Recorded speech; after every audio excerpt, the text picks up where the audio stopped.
Assalamualaikum warahmatullahi wabarakatuh.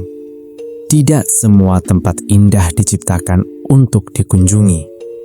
Ada tempat-tempat yang menyimpan kisah kelam, menunggu seseorang datang untuk mengulang tragedi yang telah lama terkubur. Selamat datang di cerita dari mereka.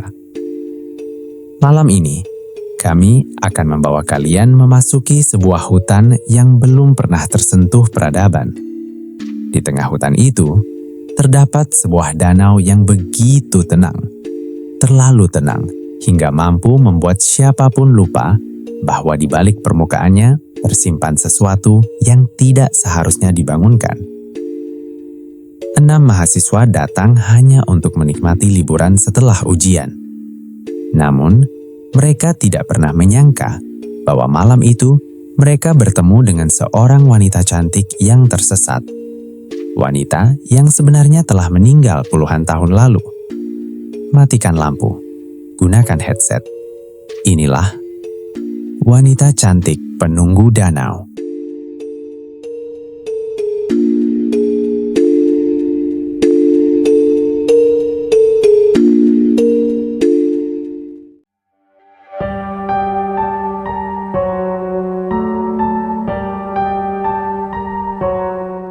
Malam perlahan turun di atas hutan yang begitu lebat. Pepohonan raksasa menjulang tinggi, seolah menjadi tembok hidup yang memisahkan tempat itu dari dunia luar. Angin berembus pelan melewati ranting-ranting tua, menciptakan suara berdesir yang terdengar seperti bisikan samar dari kejauhan. Di tengah hutan yang masih perawan itu, terdapat sebuah danau besar yang airnya sangat tenang. Terlalu tenang. Danau itu seperti sebuah cermin hitam raksasa yang memantulkan langit senja yang mulai kehilangan warna. Namun malam itu, kesunyian danau berubah. Sebuah mobil SUV putih berhenti di sebuah tanah lapang di tepi danau. Pintu mobil terbuka. Terdengar suara tawar yang anak-anak muda. Akhirnya sampai juga. Diana melompat keluar sambil meregangkan tubuhnya. Perempuan berusia 22 tahun itu menghirup udara segar dalam-dalam. Astaga, udaranya enak banget. Jelas dong, sahut Tita sambil mengangkat tas carrier. Tempat ini jauh dari kota. Mereka baru saja menyelesaikan ujian akhir semester yang sangat melelahkan. Selama berminggu-minggu, hidup mereka dipenuhi tugas, presentasi, dan ujian tanpa henti. Karena itulah, Diana mengusulkan sebuah liburan singkat. Bukan ke pantai, bukan ke pusat wisata, melainkan glamping di sebuah danau terpencil yang direkomendasikan oleh salah satu senior kampus. Selain Diana dan Tita, ada pula Bimo, Rian, Siska, dan Arga. 6 sahabat yang ingin melepas penat sebelum kembali menjalani aktivitas kuliah. Mereka segera menurunkan perlengkapan dari mobil. Tenda glamping modern didirikan di dekat danau. Lampu-lampu gantung dipasang. Speaker Bluetooth dinyalakan. Suasana yang tadinya sunyi berubah menjadi ramai oleh lawa dan canda. Tak ada seorang pun yang menyadari bahwa dari seberang danau, seseorang sedang memperhatikan mereka. Saat matahari tenggelam sepenuhnya, suhu udara mulai turun. Api unggun dinyalakan. Mereka duduk melingkar sambil memanggang sosis dan jagung. Suasana terasa hangat dan menyenangkan. Ini liburan terbaik sepanjang tahun, kata Bimo sambil menggigit sosisnya. Setuju. Setelah ujian kemarin, otak gue hampir meledak. Tawa mereka pecah bersamaan. Namun di tengah keceriaan itu, Arga sesekali melirik ke arah danau. Ada apa? Tanya Diana. Arga menggeleng. Enggak tahu. Perasaan gue aja kali. Perasaan apa? Danau ini aneh. Semua langsung tertawa. Mulai deh, ejek Tita. Kita baru sampai beberapa jam, tapi serius. Arga menunjuk ke arah air. Kalian gak merasa airnya terlalu diam? Mereka semua melihat ke arah danau. Memang benar, Tidak ada riak, tidak ada ombak kecil, tidak ada suara air bergerak. Permukaannya benar-benar tenang, seolah tidak hidup. Ya namanya juga danau, ya kali ombak kayak laut. Arga akhirnya ikut tertawa. Mungkin memang hanya perasaannya saja. Mungkin. Pukul 9 malam, musik diputar lebih keras. Mereka mulai bermain permainan kelompok, tebak kata, truth order, dan berbagai permainan konyol lainnya. Tawa terdengar berkali-kali. Sementara itu, di tengah danau, sesuatu mulai berubah. Awalnya sangat kecil, sebuah lingkaran air, seperti seseorang menjatuhkan batu ke permukaan danau. Namun tak ada batu yang jatuh. Lingkaran itu semakin besar. Air mulai berputar, pelan, lalu semakin cepat. Putaran itu menciptakan pusaran kecil yang berkilauan di bawah cahaya bulan. Anehnya, tak ada seorang pun yang melihatnya. Perhatian mereka sepenuhnya tertuju pada permainan. Putaran air semakin besar, semakin dalam, seolah ada sesuatu yang sedang naik dari dasar danau. Lalu, sebuah tangan muncul, putih pucat, sangat pucat. Kemudian kepala, rambut panjang hitam basah menutupi sebagian wajahnya. Sosok itu perlahan muncul dari dalam pusaran. Seorang wanita. Wanita yang sangat cantik. Kulitnya putih bersinar terkena cahaya bulan. Matanya besar, bibirnya merah. Wajahnya begitu sempurna hingga sulit dipercaya. Ia berdiri di atas permukaan air, tidak tenggelam, tidak bergerak, hanya memandangi kelompok mahasiswa itu dari kejauhan. Tersenyum, senyum yang aneh, senyum yang terlalu lebar. Di sekitar api unggun, Diana tiba-tiba menoleh. Entah kenapa ia merasa seperti sedang diperhatikan. Ia mengerutkan kening, lalu melihat ke arah danau. Kosong, tak ada apa-apa. Namun saat ia hendak kembali bergabung dengan teman-temannya, seseorang berdiri di belakang Bimo. Seorang perempuan. Diana terdiam. Semua menoleh. Siapa? Perempuan itu tersenyum ramah. Halo. Suaranya lembut, sangat lembut. Seperti suara yang datang dari dalam mimpi. Bimo terlihat bingung. Kamu siapa? Aku tersesat. Sendirian? Perempuan itu mengangguk pelan. Aku sedang mencari jalan pulang. Mereka saling berpandangan. Tempat itu sangat jauh dari pemukiman. Kemunculan perempuan cantik itu terasa janggal. Namun wajahnya yang ramah membuat kecurigaan mereka perlahan menghilang. Namamu siapa? Tanya Diana. Nara. Perempuan itu tersenyum lagi. Dan entah kenapa, semua langsung merasa nyaman dengannya. Terlalu nyaman. Tak ada yang bertanya dari mana ia datang. Tak ada yang bertanya bagaimana ia bisa muncul tanpa suara. Tak ada yang menyadari bahwa pakaian putih yang dikenakannya sebenarnya masih basah. Air menetes perlahan dari ujung rambutnya, jatuh ke tanah, satu persatu. Namun anehnya, tanah itu tidak menjadi basah. Malam semakin larut. Nara kini duduk bersama mereka, tertawa, mengobrol, seolah sudah lama mengenal semuanya. Diana mulai merasa ada sesuatu yang tidak beres. Setiap kali ia memandang wajah Nara, ia merasakan hawa dingin yang aneh. Namun saat berpaling, perasaan itu menghilang. Beberapa kali ia juga merasa melihat bayangan hitam berdiri jauh di tengah danau. Namun setiap ia berkedip, bayangan itu lenyap. Sementara itu, Nara diam-diam memandang Tita.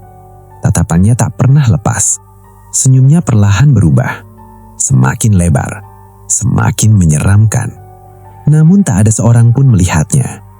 Di kejauhan, dari tengah danau yang gelap, terdengar suara seperti seseorang tertawa. Pelan, sangat pelan. Dan malam yang seharusnya menjadi malam penuh kebahagiaan itu, baru saja membuka pintu menuju mimpi buruk yang tak pernah mereka bayangkan. Suara serangga malam memenuhi udara. Api unggun yang sebelumnya menyala besar kini mulai mengecil.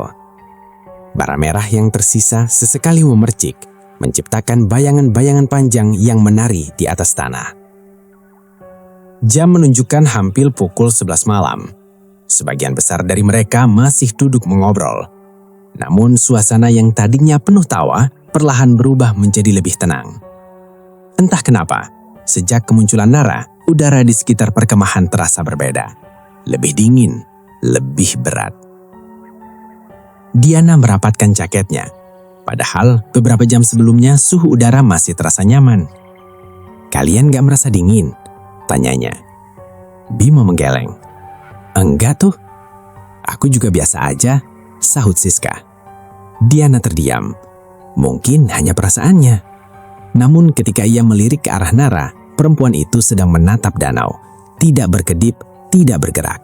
Tatapannya kosong, seolah sedang mendengarkan sesuatu yang tidak bisa didengar orang lain. "Nara?" Perempuan itu menoleh. Senyumnya langsung muncul kembali. Senyum yang sama, senyum yang membuat Diana merasa tidak nyaman. "Kamu kenapa?" tanya Diana. "Tidak apa-apa. Kamu dari mana sebenarnya?" Nara terdiam sesaat. Matanya perlahan bergerak ke arah permukaan danau. "Dari tempat yang jauh." Jawaban itu membuat Diana semakin bingung. Namun sebelum ia sempat bertanya lagi, Tita berdiri sambil mengipas-ngipas wajahnya. Ya ampun." "Ada apa?" tanya Arga. "Panas banget." "Panas?" Semua langsung menatapnya heran. Karena kenyataannya malam itu justru sangat dingin. Bahkan embun mulai turun. Namun wajah Tita terlihat berkeringat. Lehernya basah. Nafasnya sedikit terengah. "Aku gerah banget." Bimo mentertawakan. "Mungkin kebanyakan makan." "Bukan." Tita mengusap dahinya. "Serius, badanku panas." Ia berdiri dan berjalan menjauhi api unggun. "Aku ke danau sebentar." "Jangan jauh-jauh," teriak Diana. Tita melambaikan tangan. "Iya." Langkah kaki Tita terdengar pelan di atas rerumputan. Ia berjalan menuju tepi danau. Semakin dekat dengan air, rasa panas yang menyelimuti tubuhnya justru semakin kuat. Dadanya terasa sesak, kulitnya seperti terbakar. Padahal udara malam begitu dingin. Aneh. Ia berlutut di tepi danau. Permukaan air tampak tenang, hitam, gelap, seperti cermin yang memantulkan bulan. Ia menjelupkan kedua tangannya ke dalam air. Seketika rasa sejuk menjalar ke seluruh tubuhnya. Ia menghela nafas lega. Air itu terasa sangat dingin, menyenangkan. Tanpa sadar ia membasuh wajahnya, kemudian lehernya, lalu kedua lengannya. Rasa panas perlahan menghilang. Namun saat itulah ia mendengar suara. Suara perempuan sangat pelan, seolah berasal dari bawah permukaan air. Tita mengangkat kepala. "Halo?" Tak ada jawaban, hanya kesunyian. Ia kembali membungkuk. Lalu suara itu terdengar lagi, lebih jelas. "Tita." Tubuhnya langsung menegang, matanya membesar. Suara itu memanggil namanya. "Tita." Kali ini terdengar tepat di bawahnya, dari dalam danau. Jantungnya mulai berdegup kencang. Ia menoleh ke belakang. Teman-temannya masih terlihat di sekitar api unggun. Jaraknya cukup jauh.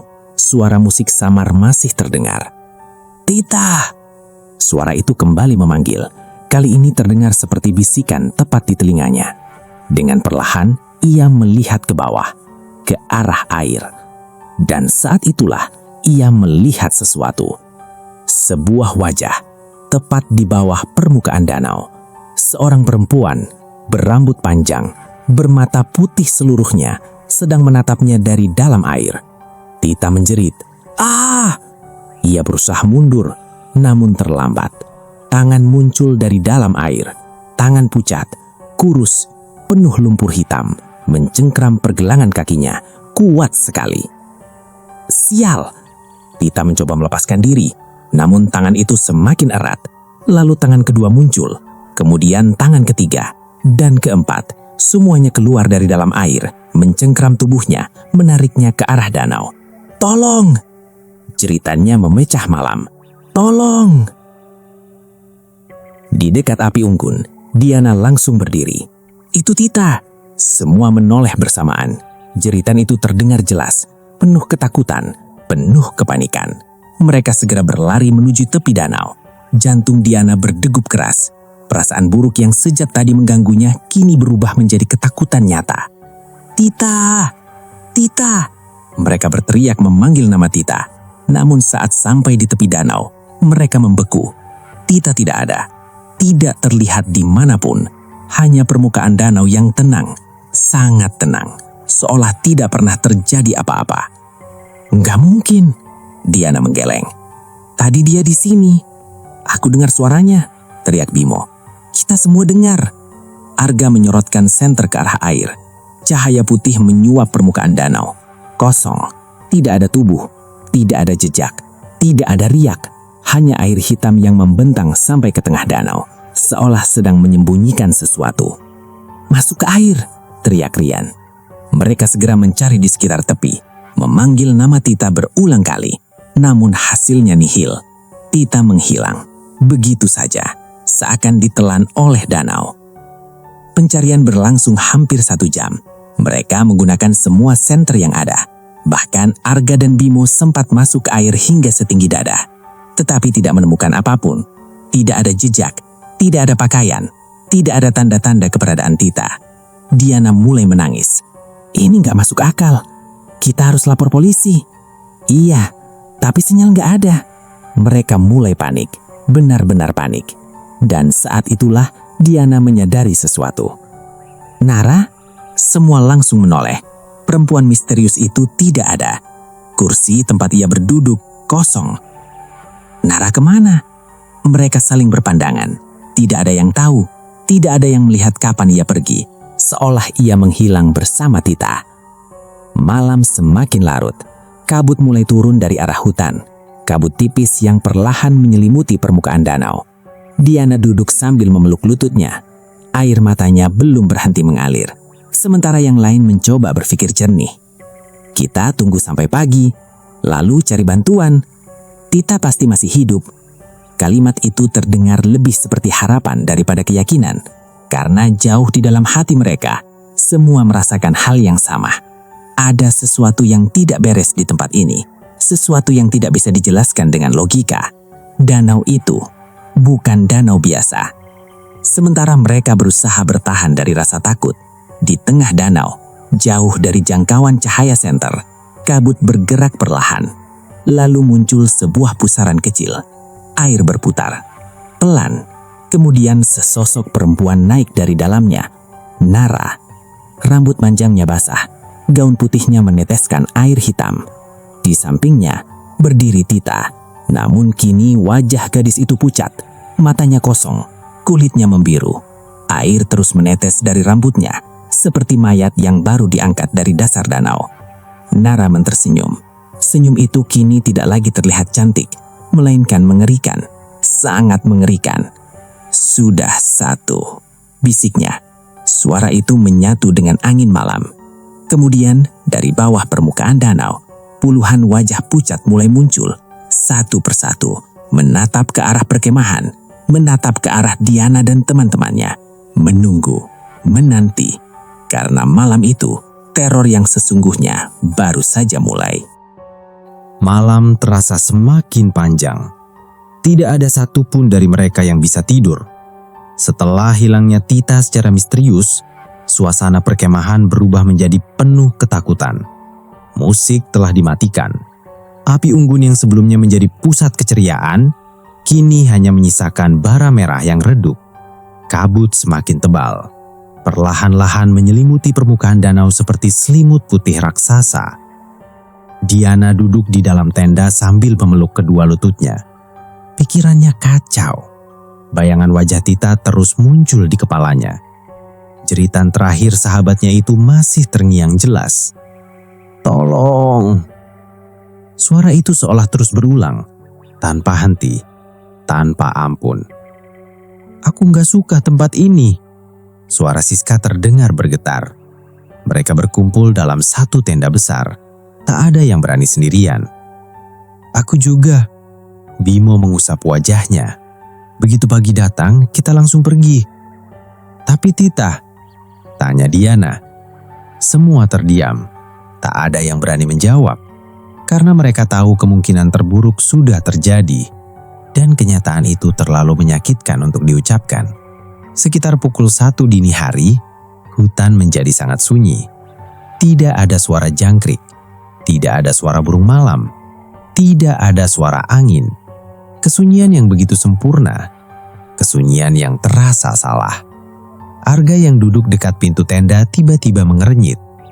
Kalian dengar nggak? Dengar apa? Itu. Semua menahan nafas, lalu mereka mendengarnya. Tok, tok, tok. Suara langkah kaki, pelan, mengitari tenda. Tok, tok, tok. Suara itu jelas berasal dari luar. Seseorang sedang berjalan mengelilingi mereka. Perlahan, seakan sengaja, jantung Diana langsung berdebar. Siapa itu? Tak ada jawaban, hanya langkah kaki yang terus terdengar. Tok, tok, tok. Semakin lama semakin dekat. Bimo mengambil senter. Dengan hati-hati ia membuka sedikit resleting tenda, lalu menyorotkan cahaya keluar. Kosong, tak ada siapapun. Namun suara langkah itu masih terdengar. Padahal di luar tidak ada seorang pun. Tok, tok, tok. Kini suara itu terdengar tepat di belakang mereka. Siska menutup mulutnya agar tidak berteriak. Tubuhnya bergemetar hebat. "Jangan buka tenda," bisiknya. Arga segera menutup kembali resleting. Mereka saling menatap. Ketakutan mulai berubah menjadi kepanikan. Karena apapun yang berjalan di luar sana bukan manusia. Beberapa menit kemudian, suara itu menghilang. Namun ketenangan tidak berlangsung lama. Dari arah danau terdengar suara lain. Suara perempuan menangis. Pelan, menyedihkan. Suara itu membuat bulu kuduk mereka berdiri. "Ada orang," kata Rian. "Itu Tita?" Diana langsung bangkit. "Tita!" Ia hampir membuka tenda. Namun Arga segera menahannya. "Jangan. Kalau itu memang Tita gimana? Kalau itu bukan Tita gimana?" Kalimat itu membuat Diana terdiam. Jantungnya berdegup sangat kencang. Sementara suara di luar terus memanggil. "Tita!" Tangisan itu terus berdengar. Semakin jelas, semakin dekat. Seolah pemilik suara sedang berjalan menuju perkemahan. Lalu, tangisan itu berubah menjadi tawa. Tawa perempuan. Pelan. Kemudian semakin keras, semakin nyaring. Sampai akhirnya terdengar seperti puluhan perempuan tertawa bersamaan. Hihihihihihihihihihi. Hihihihihihihihihi. Hihihihihihihihihi. Siska menjerit. Bimo memejamkan mata. Diana merasa darahnya membeku. Karena suara itu berasal dari seluruh arah. Dari depan, dari belakang, dari kanan, dari kiri. Seolah ada banyak sosok yang mengelilingi tenda mereka. Mengawasi, menunggu. Menjelang pukul 2 dini hari, tawa itu akhirnya berhenti. Namun rasa takut tidak ikut pergi. Mereka masih terdiam ketika tiba-tiba terdengar suara ketukan. Tok, tok, tok. Semua membeku. Ketukan itu berasal dari sisi tenda, sangat dekat. Lalu terdengar suara perempuan. "Diana!" Tubuh Diana langsung menegang. Suara itu, suara Tita. Persis. "Diana?" Siska mulai menangis. Bimo menatap Diana dengan wajah pucat. Sementara suara di luar kembali terdengar. "Diana, buka. Aku kedinginan." Lalu terdengar suara kuku menggores kain tenda. Kret, kret, kret. Seolah seseorang sedang menggaruk dari luar. Perlahan, berulang-ulang. Suara itu membuat semua orang merinding. Kemudian, mendadak, semuanya berhenti. Hening, sunyi. Tak ada suara lagi. Tak ada ketukan, tak ada tangisan, tak ada tawa. Hanya kesunyian. Kesunyian yang lebih menakutkan dari apapun. Beberapa menit kemudian, Arga memberanikan diri membuka sedikit resleting tenda. Ia menyorotkan senter keluar. Dan saat itulah, ia membeku. "Astaga! Ada apa?" tanya Bimo. Arga tidak menjawab, wajahnya berubah pucat seperti mayat. Diana segera melihat keluar, lalu nafasnya terhenti. Di tanah depan tenda, terdapat jejak kaki basah. Puluhan. Jejak-jejak itu mengelilingi tenda mereka, seolah banyak orang berdiri di sana sepanjang malam. Yang lebih mengerikan, jejak itu tidak mengarah ke hutan, tidak mengarah ke perkemahan. Semuanya berasal dari danau, lalu kembali masuk ke dalamnya. Menjelang pukul 3 dini hari, mereka memutuskan tetap bertahan sampai pagi. Tak ada yang berani keluar, tak ada yang berani mendekati danau. Namun teror belum selesai. Saat Diana tanpa sengaja melihat ke arah luar tenda, ia melihat seseorang berdiri di tepi danau. Seorang perempuan, rambut panjang, gaun putih, tubuh basah. Perempuan itu membelakangi mereka. Diam, tidak bergerak. "Nara," bisik Diana. Semua langsung melihat ke arah yang sama. Benar, itu Nara, perempuan misterius yang menghilang setelah Tita lenyap. "Nara!" teriak Bimo. Namun perempuan itu tidak menoleh. Tetap berdiri menghadap danau, diam seperti patung. Kemudian, perlahan, ia mengangkat tangannya, menunjuk ke arah tengah danau. Dan saat itulah, mereka melihat sesuatu yang membuat darah mereka serasa berhenti mengalir. Di tengah kabut, puluhan sosok berdiri di atas permukaan air. Laki-laki, perempuan, anak-anak, semuanya pucat, basah, diam, menatap ke arah perkemahan. Mata mereka putih seluruhnya, dan di antara mereka berdiri Tita. Wajahnya kosong, kulitnya kebiruan, rambutnya menutupi sebagian wajah, sama seperti yang lain, seperti mayat yang telah lama tenggelam. Siska langsung pingsan. Diana menutup mulutnya menahan jeritan. Sementara Nara perlahan menoleh. Untuk pertama kalinya mereka melihat wajah aslinya. Mata hitam pekat, tanpa bagian putih sama sekali. Senyumnya membelah wajah hingga hampir mencapai telinga. Lalu ia berkata dengan suara yang tidak lagi terdengar manusia, "Kalian akan menemani kami." Dan sesaat kemudian, semua sosok di tengah danau mulai berjalan. Perlahan, menuju perkemahan, berjalan di atas air, tanpa tenggelam, tanpa suara. Sementara malam yang tersisa menjadi awal dari mimpi buruk yang jauh lebih mengerikan daripada hilangnya Tita. Karena kini, mereka tahu satu hal, penghuni danau itu memang ada, dan mereka sedang datang menjemput korban berikutnya. Jeritan memenuhi perkemahan. Diana hampir tidak bisa bernafas saat melihat puluhan sosok basah berjalan di atas permukaan danau. Kabut yang menyelimuti air bergerak perlahan di antara mereka, membuat pemandangan itu terlihat seperti mimpi buruk. Atau lebih tepatnya, sebuah neraka yang muncul ke dunia manusia. Sosok-sosok itu terus mendekat. Tidak berlari, tidak tergesa-gesa. Mereka hanya berjalan perlahan. Namun justru itulah yang membuatnya semakin mengerikan. Karena mereka terlihat sangat yakin. Yakin bahwa mangsanya tidak akan bisa melarikan diri. "Masuk ke mobil!" teriak Arga. Kalimat itu seperti membangunkan semua orang dari keterkejutan. Bimo langsung mengangkat tubuh Siska yang masih pingsan. Rian meraih tas berisi kunci mobil. Mereka berlari secepat mungkin. Tidak ada yang peduli lagi pada perlengkapan glamping. Tidak ada yang peduli pada tenda. Yang mereka pikirkan hanya satu, pergi secepat mungkin. Namun saat mereka mencapai area parkir, mereka membeku. Mobil SUV yang mereka gunakan sudah tidak seperti sebelumnya. Seluruh kaca mobil dipenuhi bekas telapak tangan. Ratusan, besar, kecil, tua, muda. Seolah ada banyak orang yang mengelilingi kendaraan itu selama berjam-jam.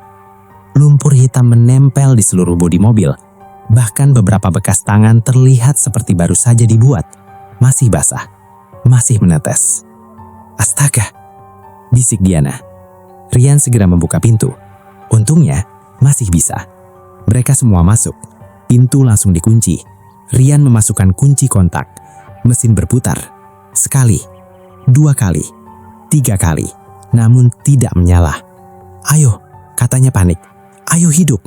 Mesin kembali berputar, lalu mati. Keringat dingin mengalir di wajahnya. Meski udara malam begitu dingin, mobil tetap tidak mau menyala. Dan saat itulah, terdengar suara ketukan dari atap mobil. Tok, tok, tok. Semua membeku. Ketukan itu perlahan berpindah, seolah seseorang sedang merangkak di atas kendaraan mereka.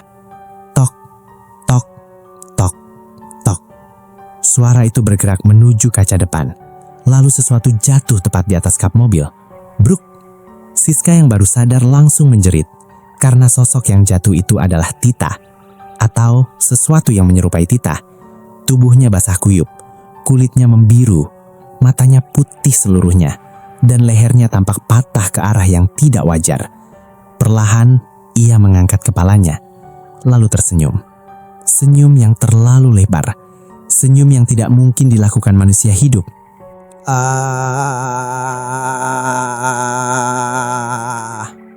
Bimo langsung menutup wajahnya, sementara Tita mulai merangkak di atas kap mobil.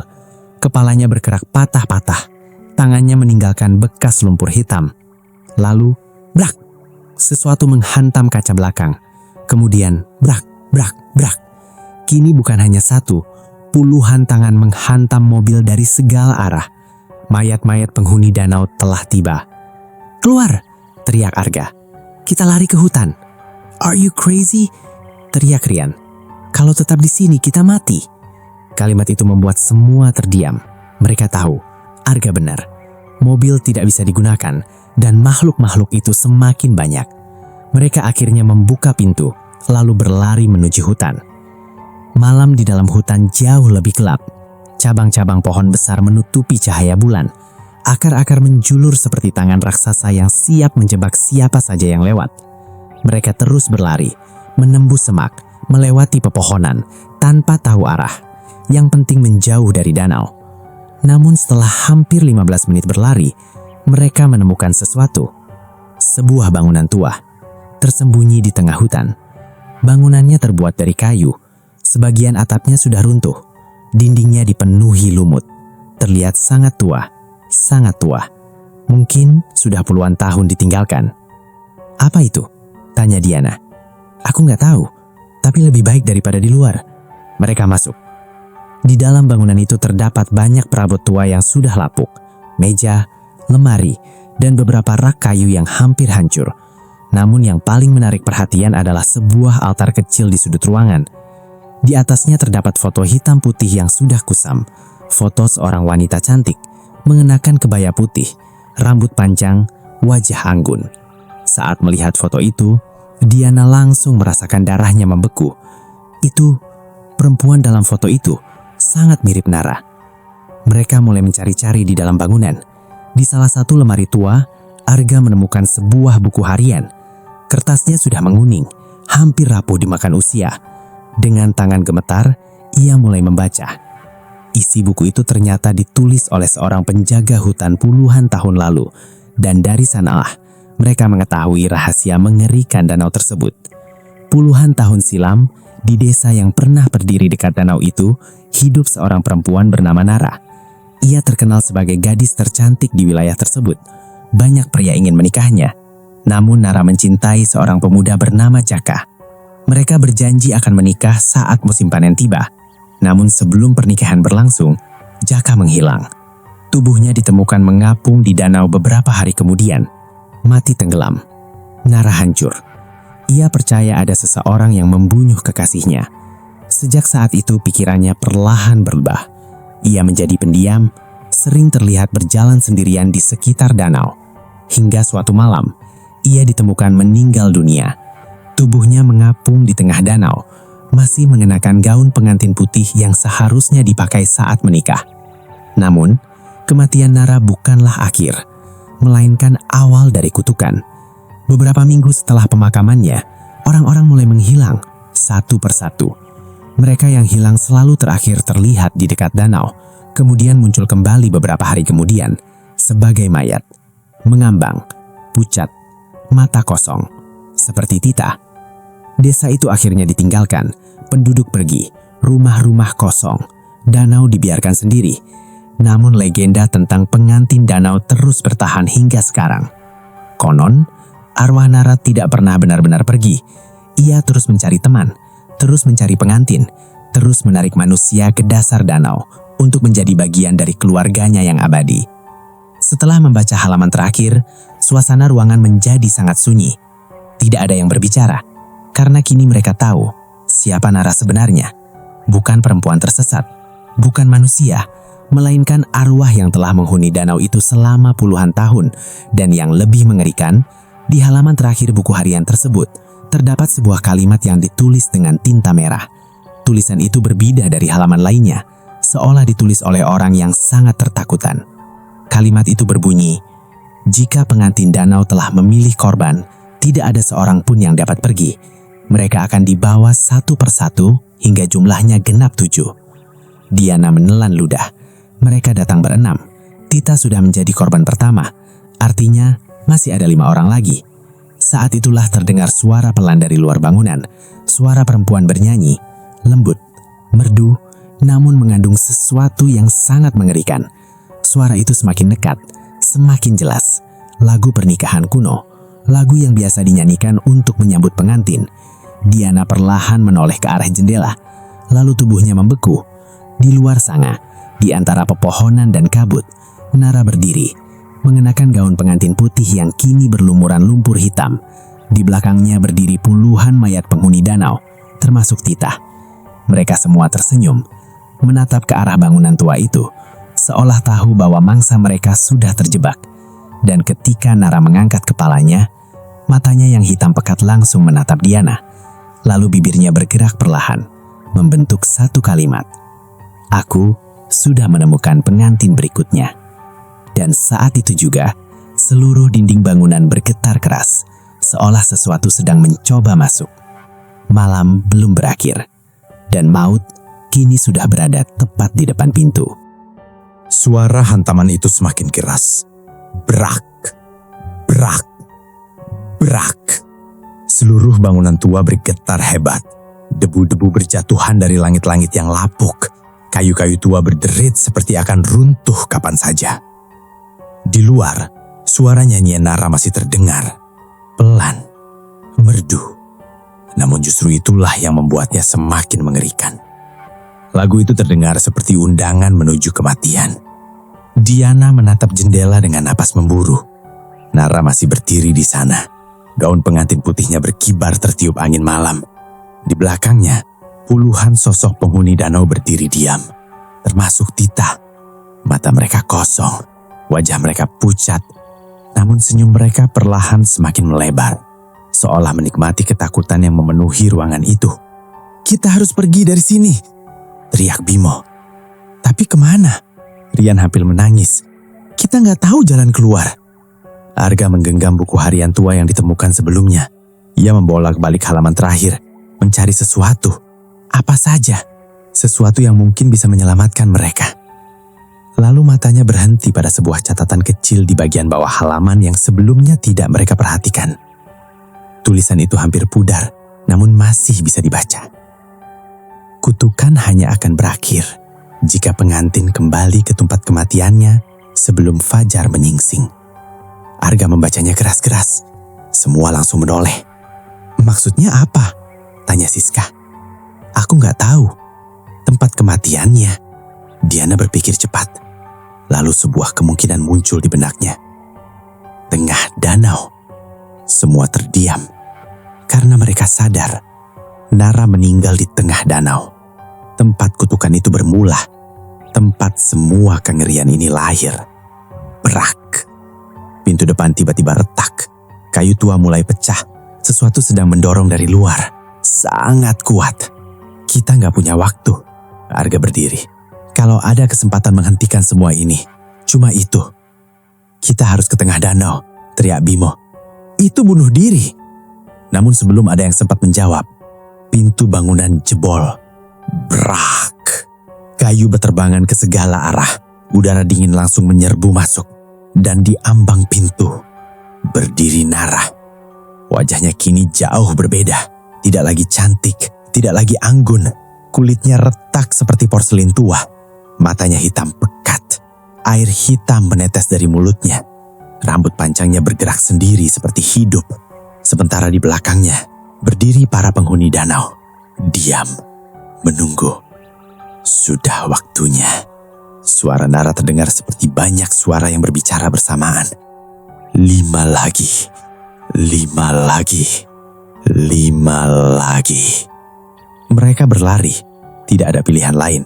Keluar melalui bagian belakang bangunan, menembus hutan. Cabang-cabang pohon mencakar wajah mereka. Akar-akar besar membuat mereka beberapa kali tersandung. Namun mereka terus berlari. Karena di belakangnya, suara langkah kaki terus mengikuti. Bukan 1, bukan 2, melainkan puluhan. Suara kaki-kaki basah menghantam tanah hutan. Semakin dekat, semakin cepat. Diana sempat menoleh dan langsung menyesalinya. Puluhan mayat itu kini berlari dengan gerakan patah-patah yang tidak wajar. Leher miring, tangan terbalik, mata putih melotot.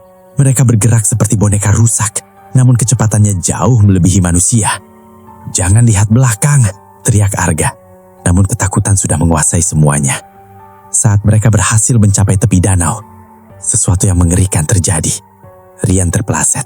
Kakinya tersangkut akar pohon. Ia jatuh keras. "Ah! Rian!" Bimo mencoba membantunya, namun terlambat. Beberapa tangan pucat muncul dari balik kabut, mencengkeram tubuh Rian. "Tolong!" teriaknya. "Tolong aku!" Bimo menarik tangannya. Arga membantu, namun cengkeraman makhluk-makhluk itu terlalu kuat. Sangat kuat. "Tolong!" Jeritan Rian menggema di seluruh danau. Lalu, tubuhnya ditarik ke dalam kabut. Menghilang. Begitu saja. Jeritannya perlahan memudar. Hingga akhirnya, hanya tersisa kesunyian. Mereka tidak pernah melihatnya lagi. Korban kedua. Tangis Siska pecah. Namun mereka tidak bisa berhenti. Fajar semakin dekat. Langit timur mulai sedikit memucat. Mereka harus mencapai tengah danau. Apapun caranya. Di tepi danau terdapat sebuah perahu kuat tua. Mungkin sisa peninggalan desa yang pernah berdiri di sana. Tanpa berpikir panjang, mereka mendorongnya ke air, lalu naik. Arga mengambil daung, Bimo membantu. Perahu mulai bergerak, perlahan menuju tengah danau. Kabut semakin tebal. Air di sekeliling mereka terasa tidak alami. Terlalu dingin, sangat dingin. Seolah berasal dari dunia lain.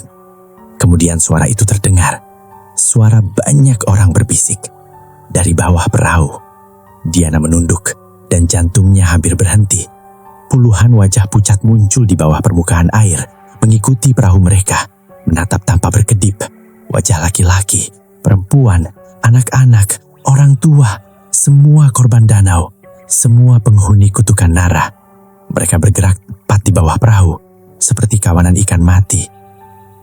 Tengah danau akhirnya terlihat. Di sana terdapat pusaran air besar, persis seperti yang muncul saat Nara pertama kali datang.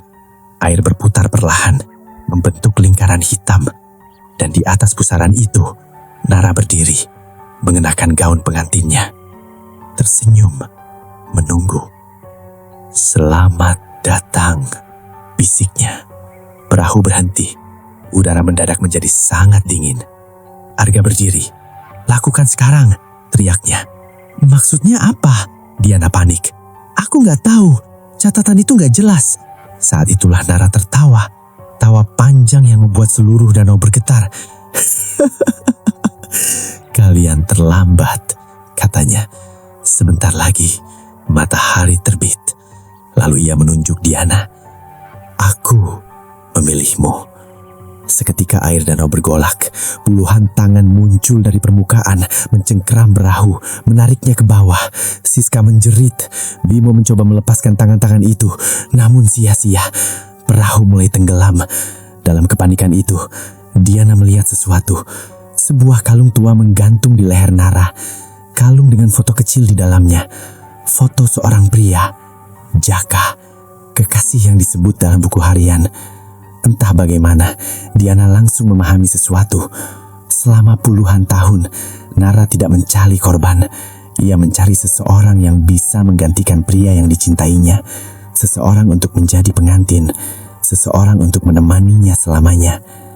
Dan itulah sebabnya jumlah korban harus genap 7. 7 orang dalam rombongan mereka, 7 calon keluarga baru, 7 jiwa untuk menggantikan desa yang hilang. Dengan keberanian terakhir yang dimilikinya, Diana melompat langsung ke arah Nara. "Enggak!" teriak Bimo. Namun semuanya sudah terlambat. Diana berhasil meraih kalung itu, lalu menariknya sekuat tenaga. Tali kalung putus, foto kecil Jaka tenggelam ke dalam pusaran. Sesaat kemudian, senyum Nara hilang untuk pertama kalinya. Wajahnya berubah menjadi sedih, sangat sedih. Air mata hitam mengalir dari kedua matanya. "Jaka," bisiknya. Pusaran air mulai bergetar, semakin kuat, semakin besar. Puluhan penghuni danau mulai berteriak. Jeritan mereka memenuhi udara, menyayat telinga, menusuk jiwa. Kemudian, matahari pertama muncul di ufuk timur. Cahaya fajar menyentuh permukaan danau. Dan saat cahaya itu mengenai tubuh Nara, sosoknya perlahan memudar. Ia menatap foto Jaka yang tenggelam ke dalam pusaran, lalu menatap Diana. Sesaat, wajahnya kembali seperti manusia biasa, cantik, lembut, dan penuh kesedihan. "Terima kasih," bisiknya. Kemudian, tubuhnya hancur menjadi butiran air, menghilang bersama kabut pagi. Pusaran air berhenti. Puluhan penghuni danau ikut lenyap, satu persatu, seperti asap yang diterbangkan angin. Jeritan mereka menghilang. Kesunyian kembali memenuhi danau. Kutukan itu akhirnya berakhir. Beberapa jam kemudian, tim penyelamat berhasil menemukan Diana, Bimo, Arga, dan Siska. Mereka ditemukan dalam keadaan lemas di tepi danau. Namun Rian dan Tita tidak pernah ditemukan. Tidak ada jasad, tidak ada jejak. Seolah mereka benar-benar menjadi bagian dari danau itu. Bertahun-tahun kemudian, danau itu akhirnya ditutup untuk umum. Tak ada lagi wisatawan yang diizinkan datang.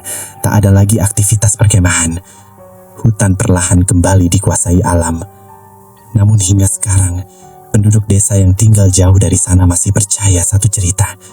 Bahwa pada malam-malam tertentu, ketika kabut turun sangat tebal, sosok seorang wanita cantik bergaun putih masih dapat dilihat berdiri di tengah danau. Diam, menatap permukaan air, seolah masih menunggu seseorang. Dan mereka yang melihatnya biasanya akan mendengar satu bisikan pelan sebelum menghilang dari tepi danau. Bisikan yang sama seperti yang didengar Tita malam itu. "Aku kesepian."